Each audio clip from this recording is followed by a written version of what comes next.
അബ്ദുൽ അസീസ് തങ്ങൾ പറഞ്ഞു, നിങ്ങൾ എല്ലാവരും പൊക്കോ, ഞാൻ അല്പനേരം ഇവിടെയൊന്ന് നിൽക്കട്ടെ. പടച്ചവരെ, പള്ളിപ്പറമ്പിലൂടെ നടക്കുകയാണ്, ഖബർസ്ഥാനിലൂടെ നടക്കുകയാണ്. ഒരു പഴക്കം ചെന്ന ഖബറിന്റെ ചാരത്ത് ചെന്നു, ഒരു പഴക്കം ചെന്ന ഖബറിന്റെ ചാരത്ത് ചെന്നു. ഉമർ ഇബ്നു അബ്ദുൽ അസീസ് തങ്ങൾ ഖബറിന്റെ ചാരത്തിരിക്കുകയാ. കരയാൻ തുടങ്ങി, കണ്ണിലൂടെ കണ്ണുനീരിങ്ങനെ വരാൻ തുടങ്ങി. ഒന്നും മിണ്ടാതെ നിശബ്ദനായി പള്ളിപ്പറമ്പ് പഴക്കം ചെന്ന ഖബറിന്റെ ചാരത്തിരുന്ന് കരയുമ്പോ ആ ഖബർ ചോദിക്കുന്ന ഉമർ ഇബ്നു അബ്ദുൽ അസീസ്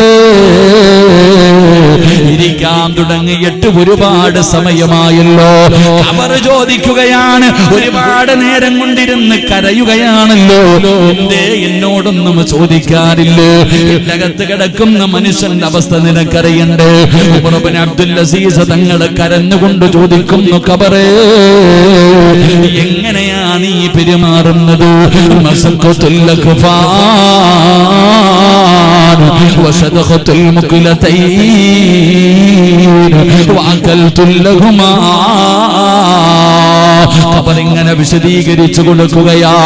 എങ്ങനെയാണ് ഒരു മനുഷ്യനെ ഖബറിലിറക്കി വെച്ചാൽ അവരെ ഞെരുക്കുകയാണ്, കഫം തുണി വലിച്ചു കീറുകയാണ്. പടച്ചവനെ, ഉമർ ഇബ്നു അബ്ദുൽ അസീസ് തങ്ങളെ നിലവിളിക്കുകയാ, പറയല്ലേ പറയല്ലേ പറയല്ലേ, എനിക്കത് കേൾക്കാനുള്ള കഴിവില്ല. ഖബറിനോട് പറയുകയാണ്, ഇനിയൊന്നും നീ പറയരുത്, അത് കേൾക്കാൻ എന്നെ കൊണ്ട് കഴിയില്ല. നിലവിളിച്ചുകൊണ്ട് ഖബർ